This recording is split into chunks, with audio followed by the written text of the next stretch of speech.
$10 million for paying off the 2010 bonds. And so that does actually put the resources available another $10 million below the target. So those are the kind of What does the March report show as the total non-restricted resources?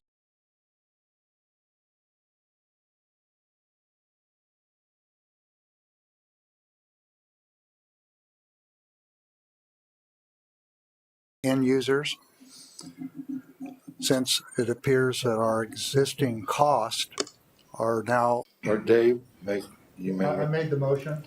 second. Second.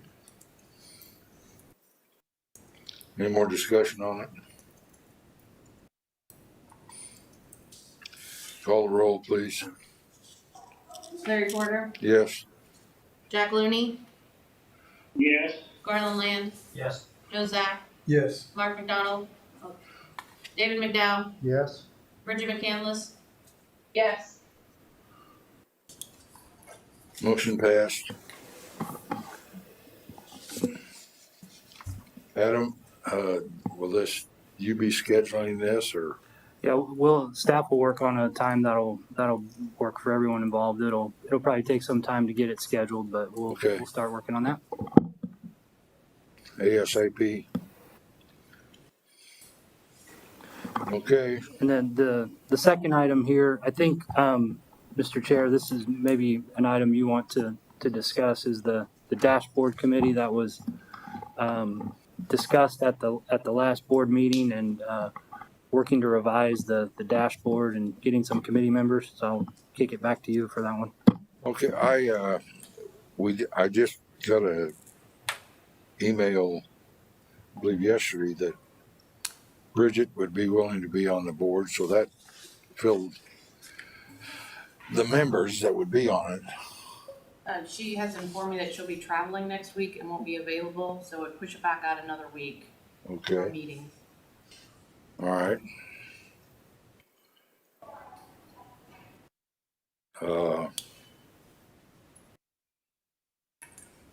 I'm having a little difficulty getting a dashboard. I thought we wanted this committee to update it. Jack, how much time do you need to coordinate it, Adam, The subcommittee? to get us a room? You'd have to put it on the website, wouldn't you, Christine? I'm sorry, say that again. You'd have to put it on the website that we're having a meeting We have to post 24 hours 24 prior. hours ahead of time, right? The problem was a few members turned down being on the committee Uh-huh. Until Dr. McCandless accepted. So she was only available at the beginning of this week, and Friday's not good for staff. And then she's gone next week, so it'd be pushed out one more week.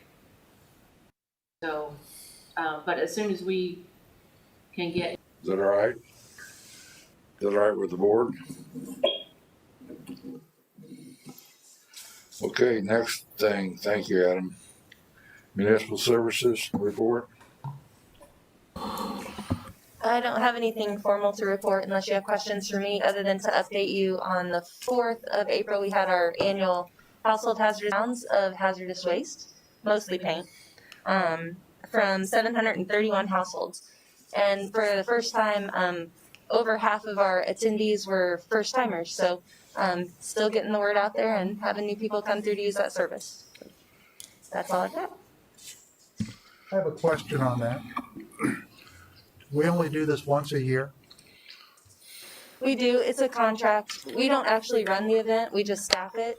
Kansas City, Missouri actually runs it in conjunction with Heartland Heritage Foundation.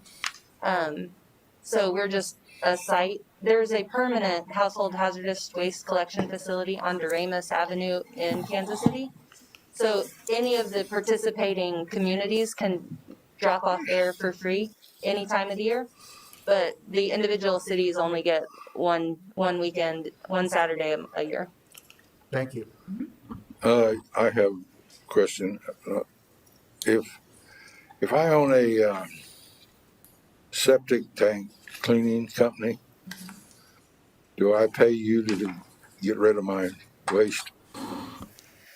Currently, no, we don't. That is something we're trying to get set up to do. We don't have a good receiving station at our plant currently, Oh. but it's something we're working to budget to do. We've had actually a lot of inquiries about that, and there aren't very many facilities in the area.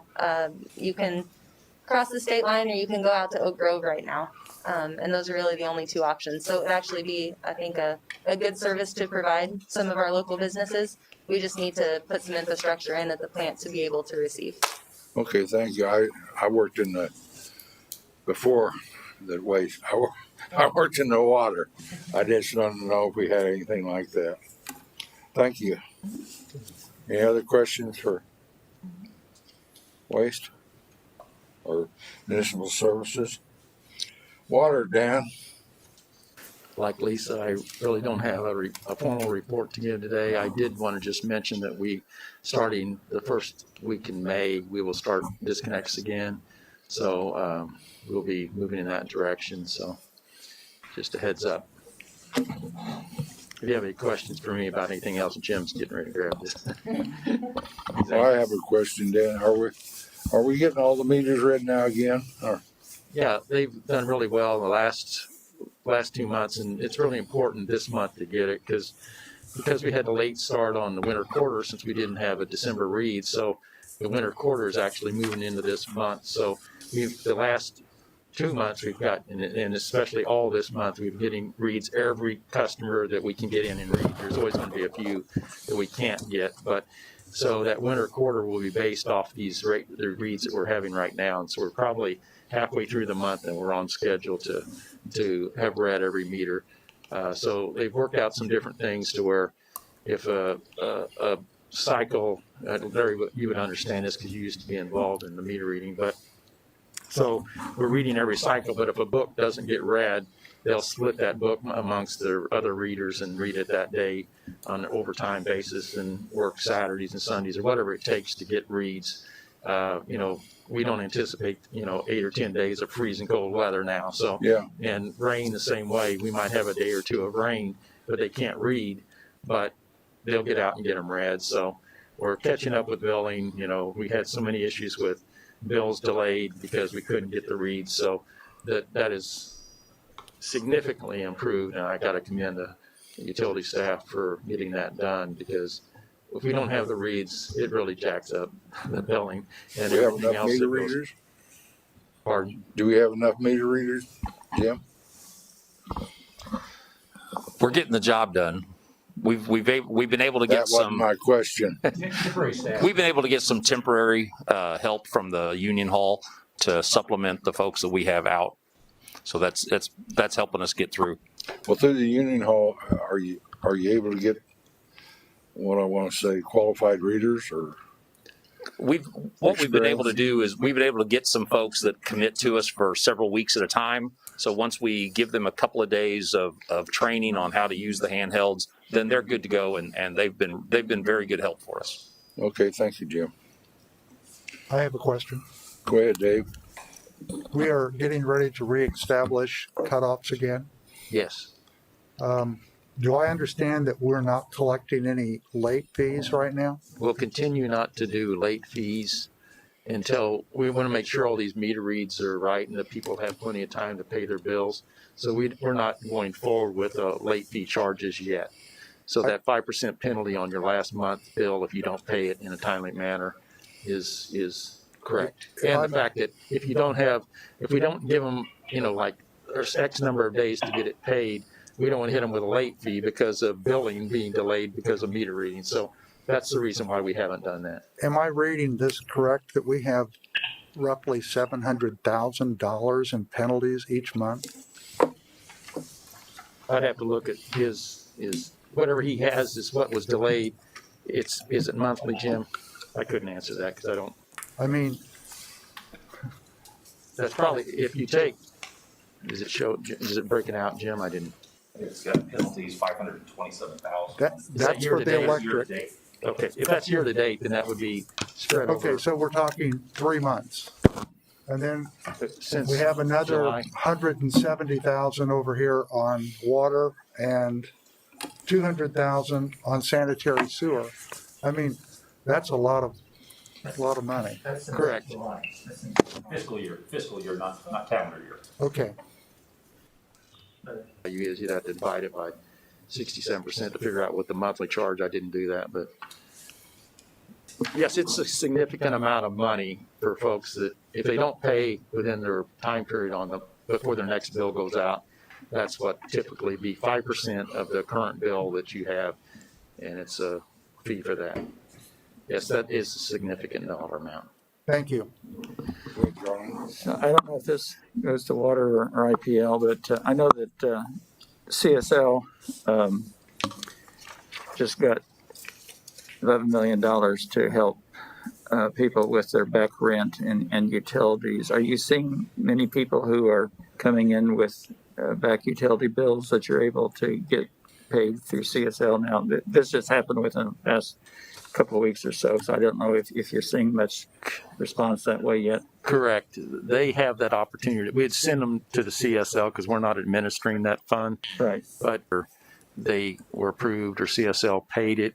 And the fact that we're not shutting off doesn't call a whole lot more folks asking about help. And because right now there's no motive to pay, since we're not disconnecting and we're not charging late fees and we're not charging basically anything other than. So you haven't seen a whole lot of revenues right yet. Correct. So to answer your question is that we would steer them that direction because that is a great source of funding that's not ever been there before. And that's exactly what would be doing. Yeah, And I that's didn't what we know are doing. if most people are using it for their back rent or if you're seeing much for utilities.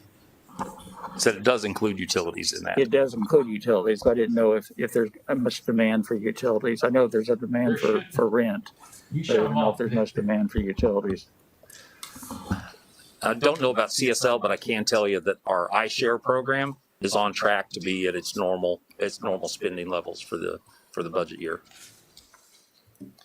Thank you. Anybody else? Okay, It's my turn.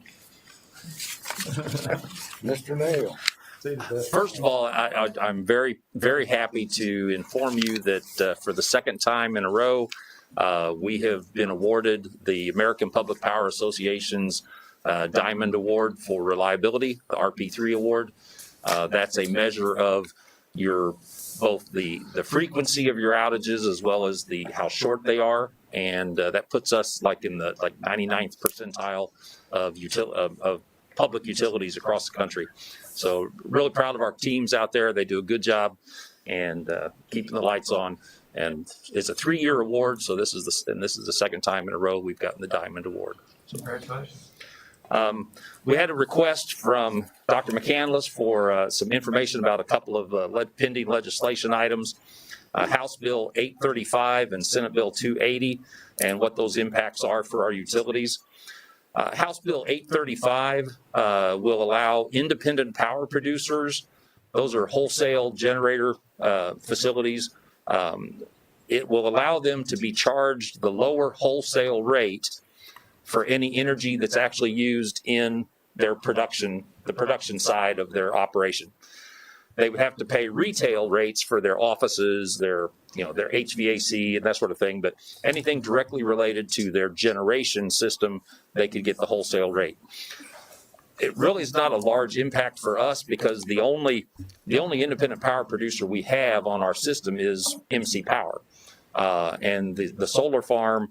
The operation of those solar panels is very minimal electric use, and right now the arrangement we have with them is that we just do a net. Whatever they consume comes off of what they generate, and then we pay for the balance. So HB 835, companies like Dogwood, that would be